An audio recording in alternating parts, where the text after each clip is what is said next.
It's a great pleasure to welcome Paul Huntsman here to the Huntsman School. Paul's been here a couple times before, and we're always glad to have you come back. So I appreciate your taking the time. Thank you, Dean Anderson. It's a delight to have you with us. So, Paul, let's sort of just for the benefit of everybody, and most everybody has not heard you speak before. So I wonder if you might just take a few minutes and tell us a little bit about your typical day. And then we're going to go backtrack and learn a little bit about how it was that you got to where you are today. Sure. Thank you very much. And it's wonderful to be here with all of you today. Every time I step foot in this building, I'm reminded of the generosity and the really unusual man that my father was. And so grateful to be here. So what is a typical day like? So this last week I was in New York for some meetings, and I'm currently fundraising for the Salt Lake Tribune, and so I was able to get a meeting with the former CEO of Goldman Sachs, Lloyd Blankfein, and he just left about a year ago and was asking what he was up to, and he said, "Well, I'm a one-man family. I'm a one-man office now. With today's technology and everything, I basically do almost everything myself." And I said, "Gee, that sounds very familiar." I look back when I first started working 25 years ago in Huntsman Corporation, and I had an assistant. I worked within a team. And now, as I run our family office, I have one other associate with me, and we keep talking about how we're going to grow our team. We've been talking about it for 4 years, and 4 years later, it's still just the two of us. And I'm not sure how we sort of get things done, but we do. But today's technology has really transformed how you run your day, and it's not just working in the office. Unfortunately, the work sort of goes with you anywhere you go, which makes it a little more difficult and challenging as you try to balance other parts of your life. But work just never seems to stop. Now that's in your role as CEO of Huntsman Family Investments, is that right? Huntsman Family Investments is a publisher of the Salt Lake Tribune, as various boards that I serve on. All of the above. As well as my duties with my 8 children and the other initiatives that we have going on. I'll just tag on to that. When I was a student here at Utah State, I used to walk up and down from my parents' home down on the island, and I'd look out over the south end of this valley, and I'd think, this is the most beautiful place in the world. I wonder if there's any way I could live here and work in Chicago. That's as far as my imagination could get me. But today you can live anywhere. Yes. And run these businesses that you're just describing. Yes, yeah, and I can recall my father when he would bring out bankers from New York primarily to work on acquisitions and refinance. They would look out the mountains and say, "Oh, this is beautiful," but they'd always look forward to getting on the plane and going back to New York. Yeah. Now when I invite investors and individuals to come out, they keep asking, "Well, why am I living in New York, or why am I living in California? I need to buy a place here, and how can I figure out how to relocate?" And many of them have places here. Many of them have places in places like Park City. A colleague of mine was on a flight to do something for our company before I became dean in New York. He happened to be sitting in first class next to the guy who was the CEO of Morgan Stanley. They got to talking, and he ended up getting recruited and ended up spending 5 years as his head of human resources. Yeah. And the reason why is because the guy had a home in Park City. Yes, yeah, and it just goes back to the point to where offices basically just move wherever you are. That's right. It just really doesn't matter where you office today. You can move your office. You can be almost just as effective. I'm most effective when I'm flying on a plane because I don't have a phone for anyone to bother me outside of email, social media, and I guess they can still contact me that way. But I find I'm most effective flying on an airplane than I am anywhere else. Now, your parents, your mother still lives in the home that she and your father built up the top of Sherwood Drive in Salt Lake City. That's the home you principally grew up Yes. in, is that right? Yes. And when did they build that home? They built that home in the early 1970s. Yeah. It was formerly the site of the neighborhood scout camp. Yeah. So it took them quite a bit of time to get over the feelings that they offended in the neighborhood of having them relocate the scout camp. But yeah, it's been their home. It's where most of my family was raised over the last 40 And years. so you went to East High School? I went to Highland High School. Highland High School. Yes. Yeah. And then I went to Highland for a few years, went to Rowland Hall for a few years as well. Okay. Latter part of my high school, and then to the University of Utah. And then you got your MBA from Wharton? Yes. I believe. Yes. As you think back on those early years, how do you think now, in retrospect, your parents influenced your leadership style? Well, I didn't realize it at the time, but parents, and you really learn your values in the four corners of your home. The way that you treat people, the way that you communicate, the values of honesty. You learn about their work ethic. And you don't realize how, I mean, as time goes on, I really realize how unusual my parents truly are. Mm-hmm. And the lessons that they taught me at a very young age, I thought these are normal and everybody learns these.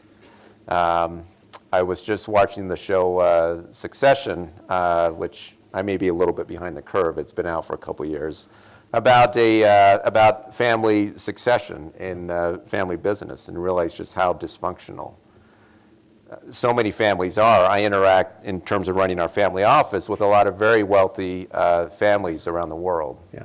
And I'm just surprised how dysfunctional so many families, particularly those that intermingle business and family together, and how tenuous and sensitive that relationship is, and how easy that is to fall apart. But my parents established, the values that it's just not about you, honesty, integrity, effective communication, which really made its way into our family business and into my own career, and it's really the reason why I think we as a family, all 9 of us, were able to work together and avoid suing one another for the last 30 years. Yeah, it's a really remarkable story. I know it's known to almost everybody in this room, but there are some aspects of it that may not be known. So, for example, would you talk a little bit about the Great Guys Club? Yeah, so my father, he instilled values. I'm the 6th of 9 children, and he instilled the values of hard work, and probably most importantly integrity, which is sort of a lost characteristic in today's world. And he wanted a way of passing those values on to the next generation, and so he established a club called the Great Guys, which is basically the 3rd generation after him, my children and my siblings' children. And he took his grandsons and would bring them together several times a year. They established their values, and of course he had some influence in the values, but he wanted everyone to contribute to those values that they all wanted to live and abide by, and sign a contract, and it was a way for him to begin to instill those values to the next generation, and to bring that generation together around a common set of values. What did you notice when Paul Jr. came back from the Great Guys Club? What was he talking about? Well, I noticed the one characteristic, again, just going back to the word integrity. Yeah. And he would often repeat that word over and over again, and that is, I think, one characteristic that my father wanted to instill in everyone. It's interesting that your father focused on his grandsons in that regard, and that I know he did on you as one of his sons as well. Yes. But to be very explicit about going after that next generation, I think it's been commonly said that it takes 3 generations to create wealth and about 3 generations to lose it as well. Yes, that's right. Yeah. That's right. So he was, and your mother too, very conscious about the next generation and the one beyond that. Yes, no, absolutely. She perhaps even was even more direct than my father. Yeah. And so they actually had a very unique balance of instilling and teaching those important values to us. Now, you went to the University of Wharton and then got your MBA from the University of Utah and then got your MBA from Wharton. When you were in college, did you have a clear idea of what you wanted to do when you got out of college? No, I was always interested in politics and public service, and thought maybe one day I may look at perhaps running for office. So I majored in political science. I was a page back in Washington, D.C. during my high school years, and thought maybe that might be in my future. However, once you get out of college, you're looking to get an income to support your family, and so I, like most of my siblings, I took the easy path right into the family business, which I didn't realize at the time, but how grateful I was for that exposure to be mentored by so many great professionals in our company. But Well, I want to talk about that in a moment, but since you made that comment about public service and political office and so forth, you're now the publisher of the Salt Lake Tribune. Yes. There actually was, as you well know, a publisher of the Salt Lake Tribune who became a senator from Utah, Mr. Kearns. yes, Have you ever thought about it? no. Since no. you've become publisher? No, that's actually, I think I've found my calling in public service, which is being publisher of the Salt Lake Tribune and providing, in many ways, journalism is a public service, particularly It sure is, if yeah. you're a publisher. There is no money in journalism anymore. It's from the top. So I've really look at that as my opportunity to serve the public. Yeah. Well, let's talk about journalism. What role do you think journalism plays in today's society? And what role should it play? Well, I think that journalism's always played a very critical role in terms of how our country has evolved and developed. I mean, I look as I was growing up, the most iconic images that I ever saw and that left an indelible impression upon me, whether it was images of the country during the 1960s and the protests, or iconic images of World War II, or of the Civil Rights Movement. Those were all done by photojournalists at the time that were reporting on transformational events around the world that really shaped public policy and the direction that we were going in. And as we fast forward to today, not only do you have photojournalists and other journalists telling stories, you have the entire population. Anyone with a smartphone, with a camera, with a social media account. Everyone today, in fact, everyone in this room now is a publisher, which now brings the news now into every room, and every corner of the world now in some way is covered with a story, whether it's a visual story, a recording, a 1 or 2 sentence observation on an event. The world of gathering and delivering information now has really become democratized in a way where we're able to get our news instantaneously and from every corner of the earth. Well, if you think about that statement that you just made as kind of an opening statement for analyzing the structure of the journalism industry, what you're saying is 2 things, I think. One is that there are vast numbers of new entrants into the market. And some of these are highly disruptive entrants to the traditional structure of the industry. Yes. That's going to change the fundamental economics and the business models that the industry is playing in. How has that affected you as the publisher? And I guess what I would also ask is, what do you know now, 3 years after having bought the Tribune, that you would like to have known before you bought it?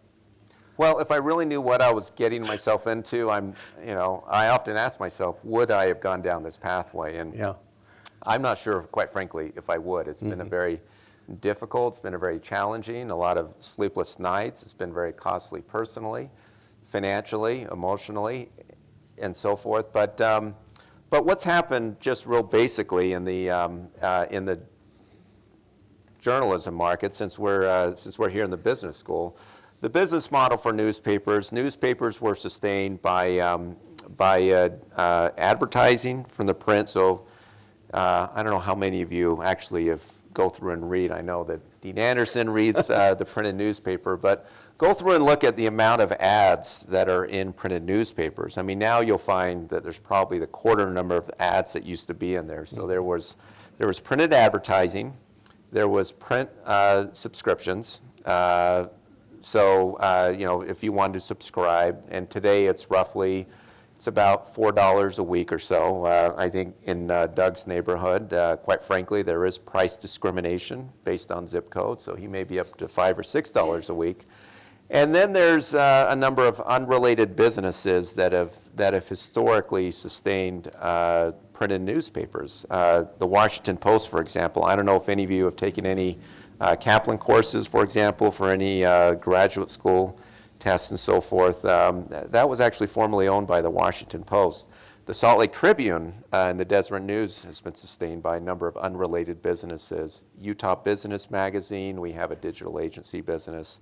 We have an events business and so forth that was brought in about 20 years ago as print was going down. All these unrelated businesses have sustained the newsroom. And the old classified ads. That's right. Classifications as well. So now as you're transitioning from print to digital, so you've got print advertising going to digital advertising. Well, those print dollars, let's just say it was $1 of revenue for print. Now that's 5 cents that you're getting on the, that you're getting on this iPhone now. And most of that advertising is going to social media or to large media conglomerates such as Google and Facebook. And you look at subscription rates. So a lot of newspapers now, some have subscriptions, some don't.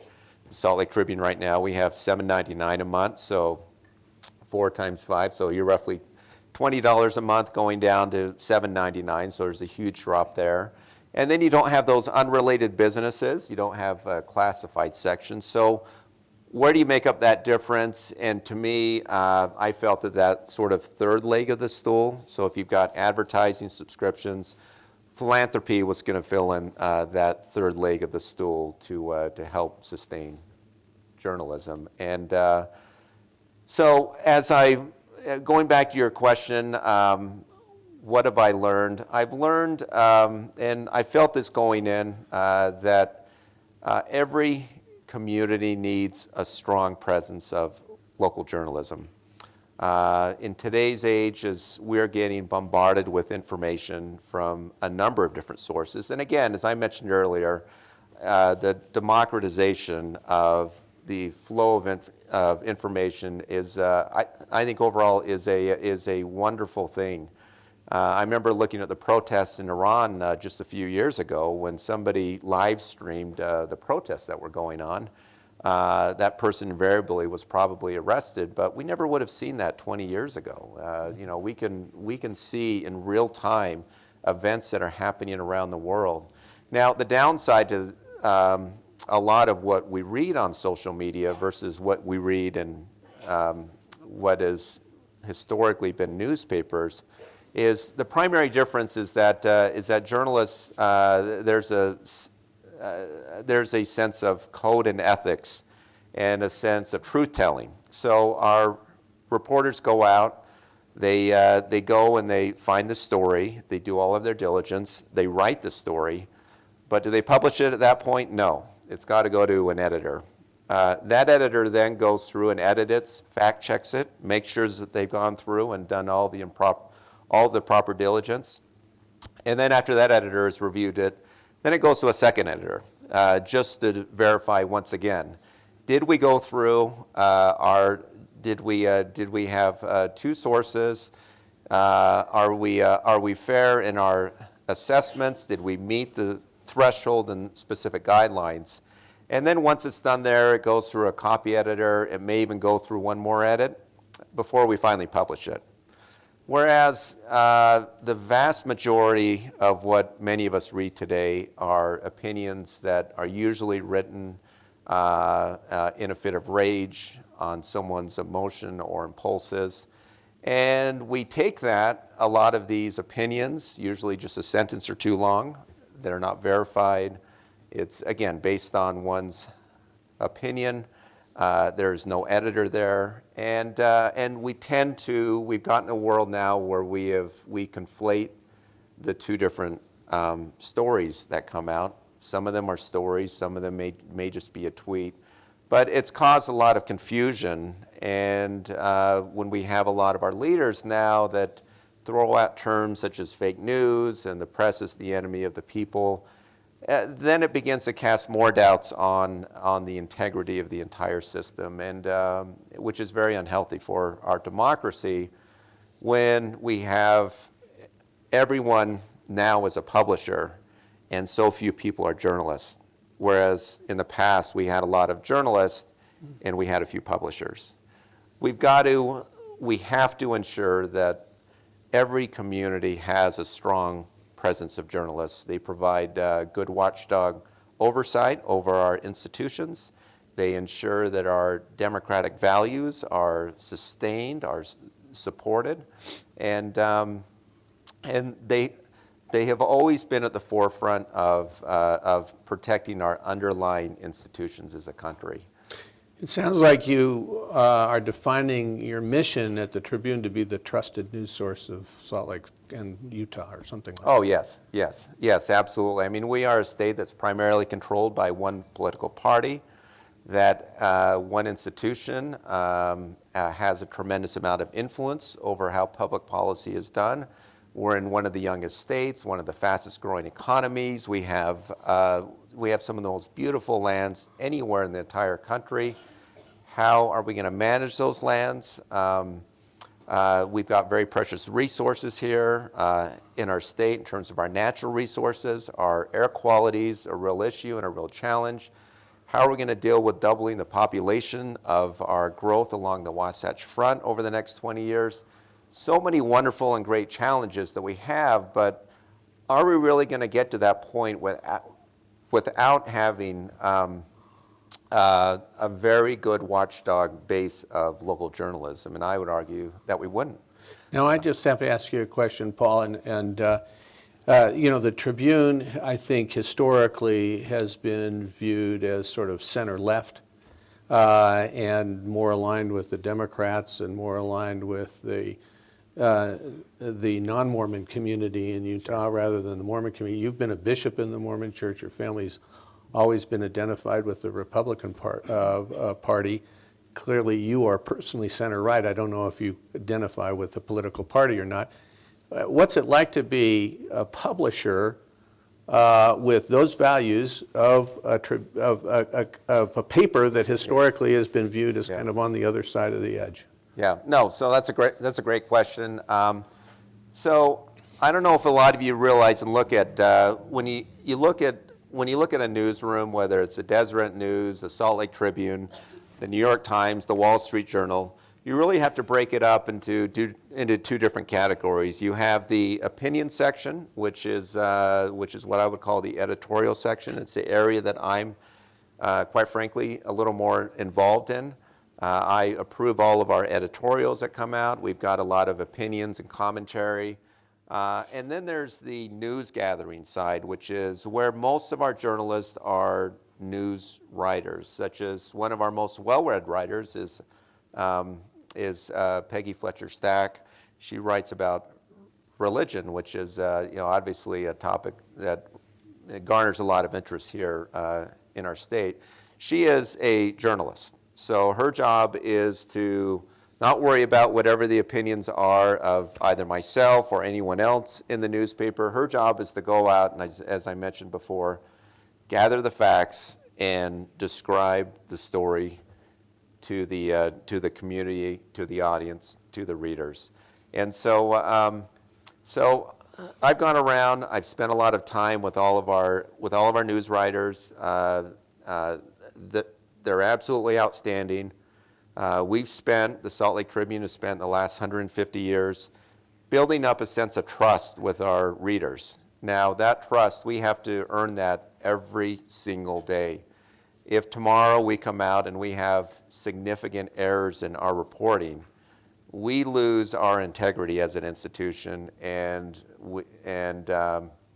if we lose the confidence of the community and of our readers, then the community loses a real asset. So we have to ensure that we're fair, that we're accurate, and in today's world that I think is much left, it's not really left and right, conservative, Democrat.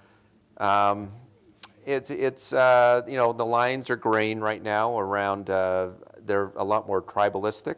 It's more of a populist message today. The values that I grew up with as a Republican aren't recognized today in today's party. Yeah. They're not in the Democratic Party either, the Democrat Party either. And I would venture to guess, I look at my children, they wouldn't really identify with either party. And so I don't think our two-party system will last much longer. I don't know how many more elections we'll have where it'll either be where we'll be choosing between two parties. One of the things I've noticed about the Tribune is, however, that you've kept while you're clearly involved and engaged individually with the writers and also with the editorial page editor, Gerke, and others, I see a kind of a light touch rather than a sort of a heavy touch. Would that be a fair statement? Yeah. I really look at myself as having stewardship over the resources to ensure that we can continue to sustain local journalism. That's really my role, is to ensure that we have a sustainable pathway to support professional journalists. I'm not a journalist, but I do, behind the scenes, I do weigh heavily on our editorials. But I look at my role primarily as ensuring that we've got the resources to sustain journalism long. Yeah. How has it impacted you in terms of being a citizen in the community, being a publisher now of the Salt Lake Tribune? What's changed I mean, you've got a big voice in the community as a result. Do you get people hammering you all the time? Oh yes. I have been called in by every politician, every large institution has all called me in and expressed their concerns about the direction, things we do. A lot about, if any of you read editorial cartoons, one of our great assets we have is Pat Bagley. He's just celebrating his 40th year. But he has a unique way of describing the news in an illustrated way. And it's a lost art. And I'm not sure if 10, 20 years from now we'll continue to have editorial as cartoons. I don't know if we have any great artists who understand our culture and our politics well, but that's a big concern, is how we can continue to sustain that. And so anyone that's an object of one of his cartoons, I usually hear from them. Every morning I look at the front page and I wonder, who am I going to get a call from, because they're the subject of front page news. I notice anywhere I go in the community, people are a little more reticent to say anything and say, well, this isn't going to go on the news, not realizing that I don't write the articles, I don't edit the articles, I don't write our headlines. I do have influence over our editorials, but those aren't the most widely read articles in our newspaper. But I just want to make sure that, again, that we as a community continue to support and sustain the presence of local journalists. They're the ones that hold our institutions accountable and provide transparency and report the facts and news and issues back to us, because we don't have time to go into the courts and to go into our legislative sessions and to go to our local county and city meetings and to figure out, well, what's being discussed, what laws are being passed, how's this going to impact us. Somebody needs to go and do the work. So talk a little bit about your planned transition of the Tribune from a for-profit company to a not-for-profit company? Sure, sure. So I bought the paper, and it was roughly, let's call it about a break even. It was losing quite a bit before. It took me 2 years to acquire the paper.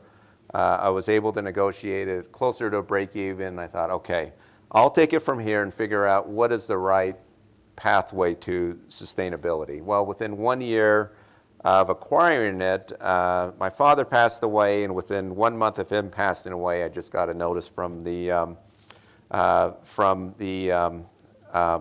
individual who runs all of the advertising on the print, who just went to a convention and got back and said, oh, by the way, all of the print advertisers now are moving away from printed newspapers. So our advertising is going to go down about 40% this year. So that means that my roughly break even now is going to go to a massive loss. And as I looked at how that was going to be compounded year after year, I realized, I don't have 5 years to solve this. I've got about 3 months. I've got to figure out exactly what I have to do. So I spent quite a bit of time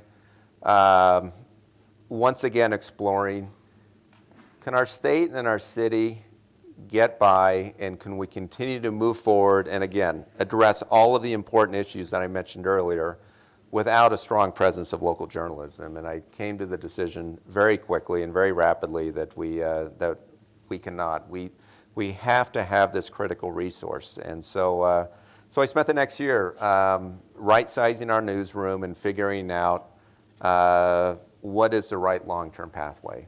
And as I described earlier, this sort of three-legged focus of digital advertising, digital, whether it's membership or subscription, and then what I like to call the third bucket, philanthropy, is going to be the pathway forward. Now, in order to prove that out, I had to go out and discuss that with a lot of individuals in the community who are very vested, who have contributed a lot, and who would really like to see our state succeed longer term. And I was very encouraged with the positive, overwhelming response that I received from so many people and their desire to wanting to commit and be a part of this process going forward. Wow. And so once I heard back from a lot of the leaders all throughout our community, I realized this is the right pathway. I submitted an application to the IRS about 6 months ago. We are the first legacy newspaper in the entire country to make this transition from a for-profit entity to a 501c3 nonprofit. Yeah, I was going to ask you, who are the models? You don't really have a model, do you? No, there's not. I went and visited a number of national online news sources, ProPublica being one. They're out of New York. They're one of the nation's leading investigative journalists. You often read about them in the New York Times and Washington Post. Mm-hmm. And I visited a number of very small online news sources and met with a lot of met actually with Harvard, who's been studying this issue for a long time, as well as one of the leading foundations in Florida called the Knight Foundation. They've been studying this issue. And after sort of meeting with a few kind of leading experts in this area, realized this is the right pathway. When will you hear if your proposal has been approved? Pardon me? When will you learn? Oh, I expect to receive approval February or March at the latest. Okay. So the Tribune will become something like KUER or KUED, yes. Something like that? Yes. And it'll be supported in part by direct appeals, yes, to the public? Yes. What's the price of free journalism in Utah, I guess, is the question, right? That will be the question, and a question that I'm grappling with right now. Should I have a subscription-based model, or should I have a membership model, mm-hmm, based not on a firewall, but based on one where there's access to everyone, but there's different tiers of membership? Or should I cap it at a certain level and have a subscription and a firewall there? Yeah. And important and fascinating questions yes. that no one's really figured out yet. No. And so we're doing it here in Salt Lake. You're doing it here in Salt Lake. So going back and forth on a lot of questions on really what is the right platform. We've received calls from all over the country, from mid-size papers like ours, communities, mostly family and independently owned newspapers, asking how our progress is going, and we're really building the playbook that will be used in other parts of the country. Well, there are so many questions I'd like to get into. I want to hear about your view on Facebook, Twitter, et cetera, but I think it's important for us to open up the floor to questions that our audience may have. Is that okay? Sure. No, absolutely. Yeah. So it's now time for the audience to ask any questions they have. We've got at least one mic here. Do we have any other mics? Is that just one here? Okay, raise your hand and we'll get a mic to you.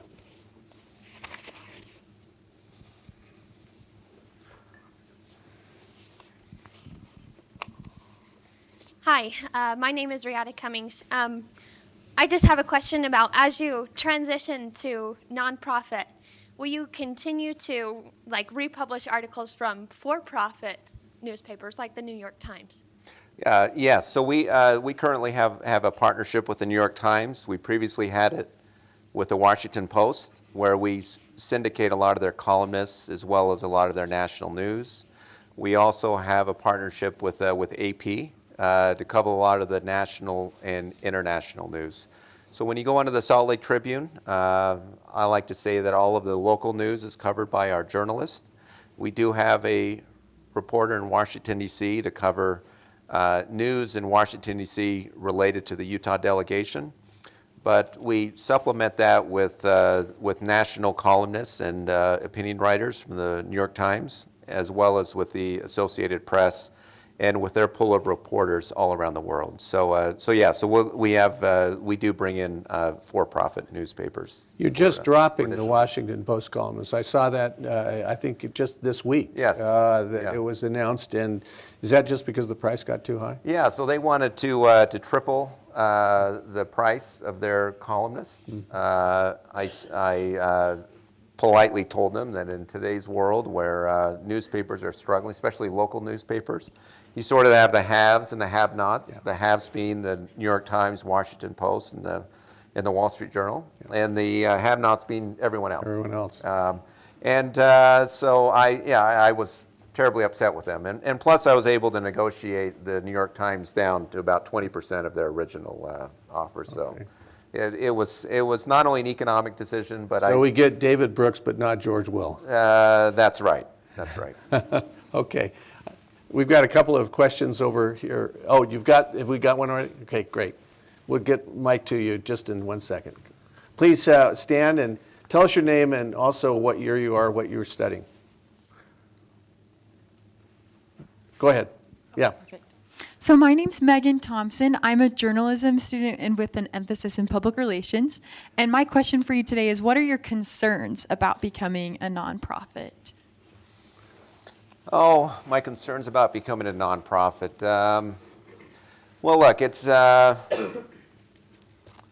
boy, my concerns. It's, I'll be honest, I really don't think there's a lot of concerns I have. I mean, part of it is I have to ensure that the execution is pulled off and that we're able to successfully do this. But I just think more broadly, the Salt Lake Tribune has always been owned by an individual or a family for many years. And I look at what's happened in Las Vegas. They've got a great newspaper there, the Las Vegas Journal-Review. It was just acquired by a very wealthy, conservative activist owner of the casinos, of the major casinos. And he has put a very heavy stamp on not only the editorial coverage, but also the news coverage of how they cover him from a news standpoint, and is destroying the integrity of journalism in Las Vegas. And I felt that longer term, when I'm long past my service in the Salt Lake Tribune, if I didn't transition it to a nonprofit, does it leave it open to someone else with an ego or with the means and the resources to use that to manipulate this very critical resource that we have? And so what we'll be doing is we'll have a board of directors. that will oversee the Salt Lake Tribune. We'll have a firewall between that board and the newsroom. The newsroom is run by our editor, and we'll establish those bylaws, those ground rules, the way that we govern ourselves. And I'm hoping that, 10, 20, 50, 100 years from now, that structure still works. But I really, outside of a nonprofit, I don't see how local newspapers are going to survive long term. I'm really surprised that we're one of the few that's going through this. And I'm afraid that many great newspapers that have been around that have been such a great service for their communities are going to be out of business. Will literally just shut down rather than go down this pathway in the next, not in the next 10 or 20 years, in the next 2 to 3 years. I'm Jonah Hansen. I'm an economics and journalism major. I'm a junior. Those are your 3 questions, I think. So, as a devout member of the Church of Jesus Christ of Latter-day Saints, why do you allow the Tribune to refer to the church as the Mormon Church, even though the church is not identified by that name anymore? Yeah, and I have to apologize for making that mistake myself when I asked you that question. I realized afterwards this is being taped, and I'm on record now as having, so please forgive me. Okay, all right.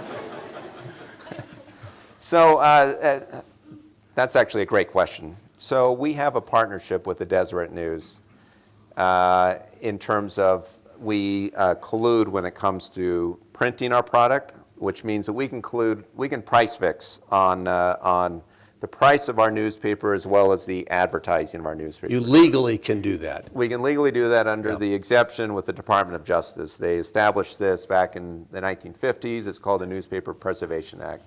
So I can get together with I get together quite frankly with the counterpart of the Deseret News, and when let's just refer to the Church of Jesus Christ of Latter-day Saints as the church, if that's okay going forward. So when the church made that announcement, I turned to him as part of the church's publication. I said, so how are you going to refer to the church? He said, we have no idea. We're trying desperately to figure out what we're going to call ourselves. And in the age of Twitter, in the age of where we get our news in 1 or 2 sentences rather than in long bylines, if you were to put the church's formal name, the Church of Jesus Christ of Latter-day Saints, in your Twitter headline, let's say, that'll take up almost your whole entire allocation of characters. And so I know that our newsroom has struggled. Sometimes we refer to it as Latter-day Saints. Sometimes I've noticed just in the last couple of weeks we've referred to it as the church. I've looked at national publications. They commonly refer to it as the Mormon Church. I think that everyone is trying to figure out exactly what is the right reference to name the church and still respect their desire to be called the Church of Jesus Christ of Latter-day Saints. But it's something, quite frankly, that we're struggling with. The Deseret News, the church's own newspaper, I know, is struggling with.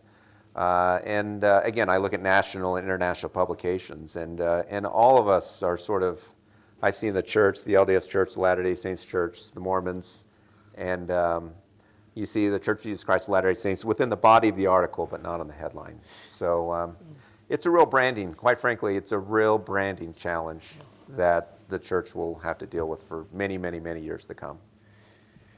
Thanks for that question. We've got a couple more down here. Oh, there's one first, and then we'll get yours. I'm Jordan Bell. I'm part of business council here at the business school. I just have a question as far as for students. I know we're incredibly busy with classes and trying to stay involved and the 3 jobs that we're working to try to pay for college.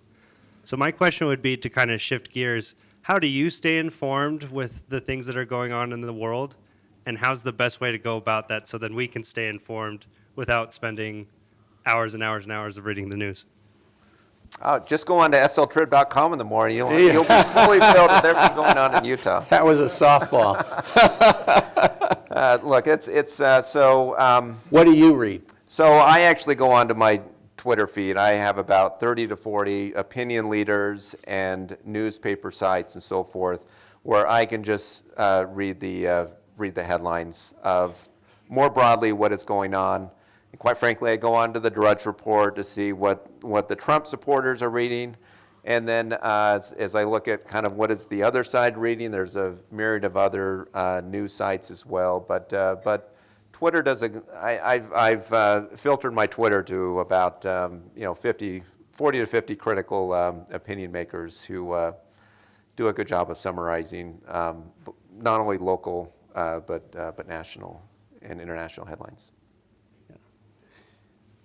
So right here on the front row, Sarah. Roger McComber. Thank you, Paul, for sharing your time with us. My question has to do with free press. Given that we have significant political leaders who are demonizing the free press, should we allow that to be normalized as just kind of political bantering, or should it be viewed as dangerous and a red flag? Great question, and it's something I ask. So periodically we get our congressional delegation that comes in, and my first question to them is, why is the President of the United States, who was sworn to uphold and defend the Constitution, is undermining the First Amendment when he says that the press is the enemy of the people? Now, politicians may not like what is printed. They may not like the news altogether, but that's not their job. Their job is to protect and to defend that right. Once they get out of office, they can go start whatever show they want and lambast the news 24/7. And there's plenty of people that do that, and that's great. That's part of our great country. But our elected leaders, that's not their job. Just like my own faith.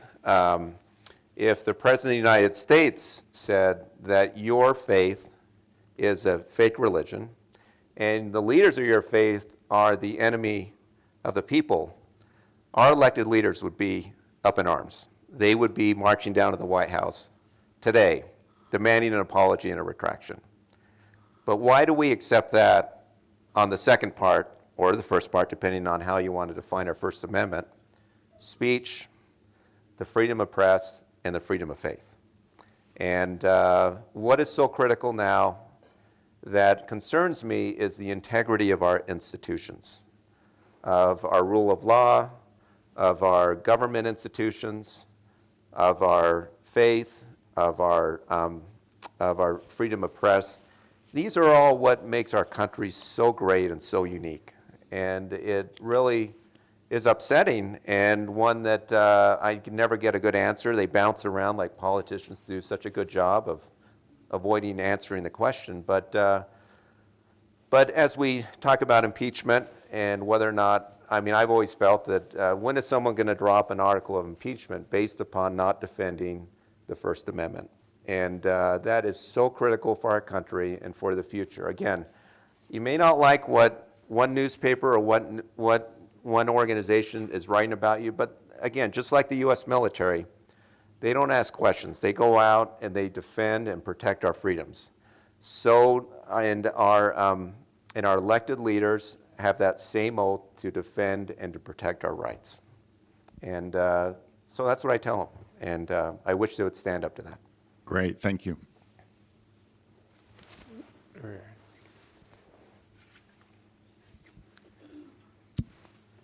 My name is Spencer Fairbanks. I'm accounting and finance major. I'm a sophomore.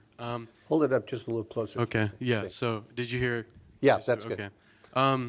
So I guess every time somebody's asked you a question so far, you've said integrity in your answer at least once or twice. And that's something that I think is really important to me. I guess I'm wondering, both as somebody who's a family man, somebody who's a leader, and somebody who is an employer, what are the three biggest things that you do every day to make sure that everybody knows integrity is important to you and to make them want to follow you in that? Well, look, my father used to say that with integrity, nothing else matters. Without integrity, nothing else matters. And I think about that every single day in, when I see and listen to our leaders. And so it's I think it's just as simple of being a person of your word. You know, you can preach from the choir, you can browbeat people, we can talk from on high, but you know, does your personal life really match what you're saying? And you know, are you really a person of your word? And I find that the people that I do business with in the world, it takes a while to go through, and you find one's integrity once you get into a problem and you potentially are losing money. Then you really find out about one's true character. But it takes time to earn trust, and it takes time to earn the respect of others, because you can hear someone out. It may sound great, they may be a great orator, but do the words match the actions and the decisions in their life? And so, so to me, that's very important, and something that was a very lasting lesson that my father left me. Thank you. Other questions? So we're right back here.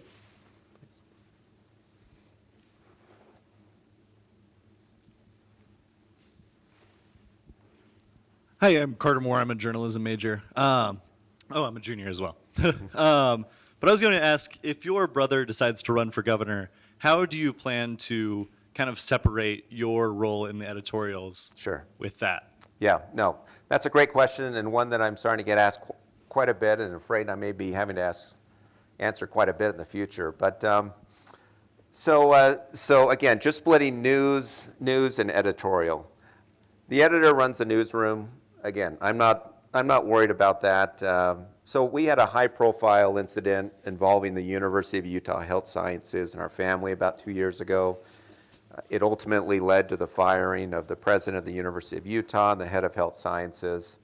And early on in that, well, I don't know how we describe the situation. Fracas. Let's just call it, yeah, or crisis, or. I went down to our newsroom and said, look, my family's now, and I knew this was coming. It was just only a matter of time. It was at that time I was trying to convince my brother John to run for the Senate. He ultimately decided to move to Russia and be the U.S. ambassador. But you know, our family was the subject of a very high-profile news story there in Salt Lake City. And so I went to the newsroom and basically said, look, it's I know all of you are nervous. That's fine. We're gonna have to cross this bridge at some point.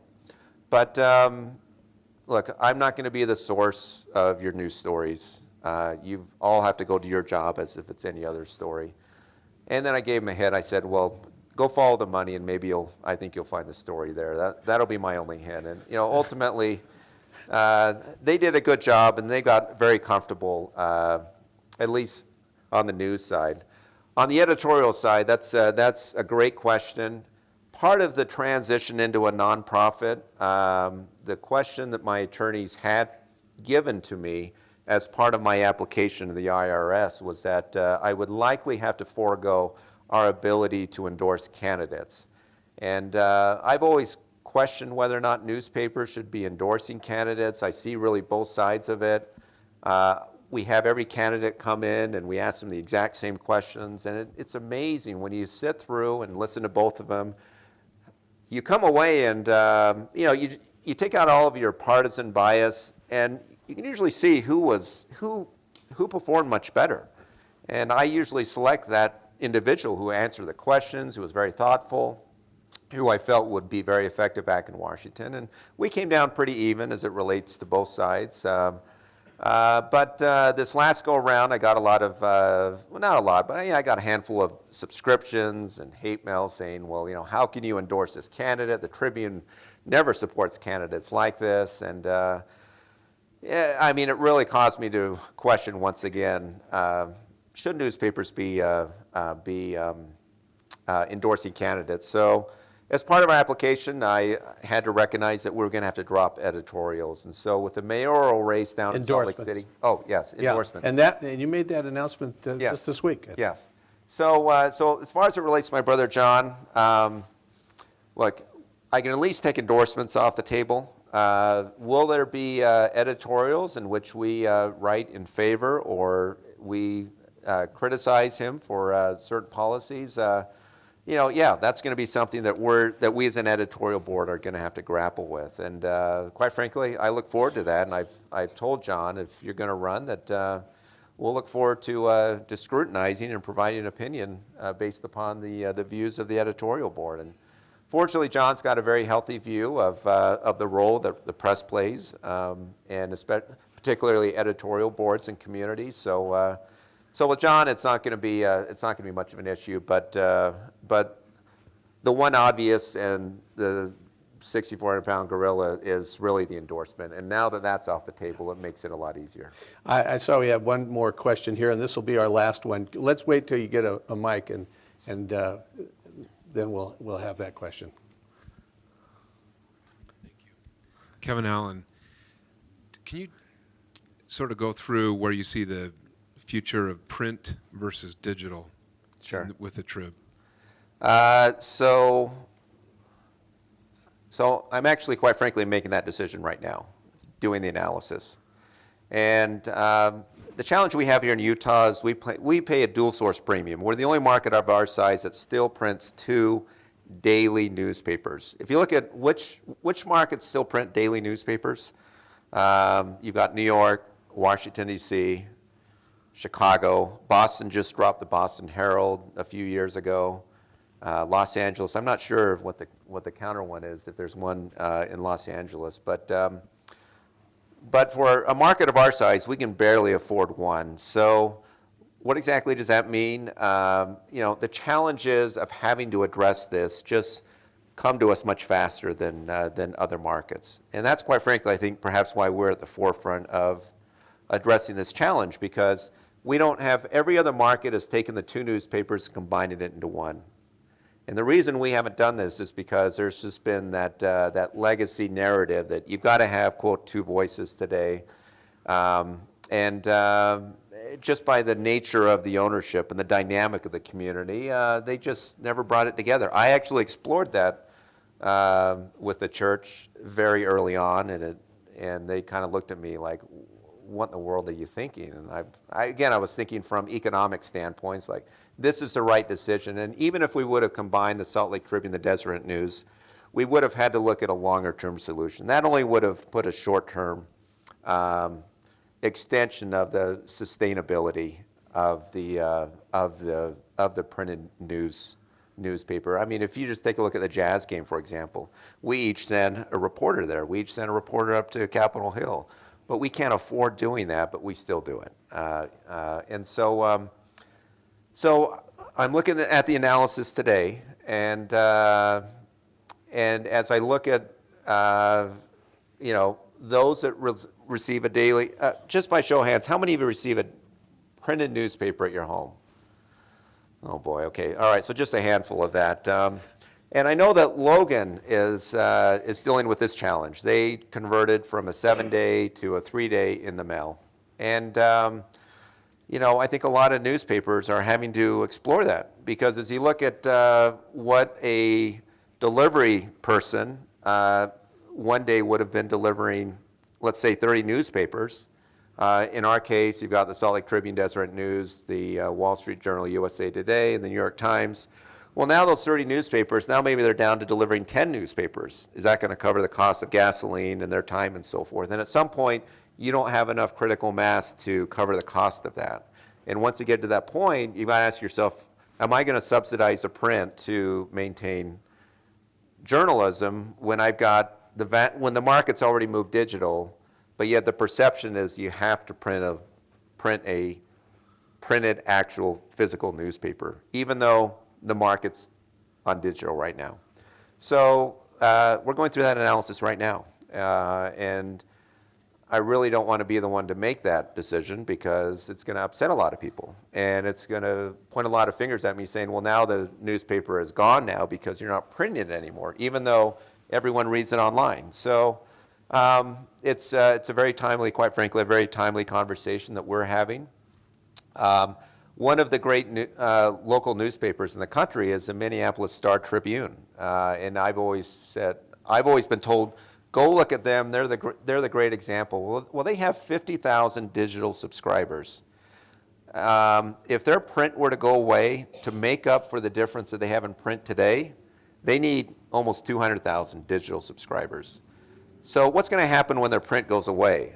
I'll tell you today, they're not going to be at 200,000 digital subscribers. So what's going to be their answer?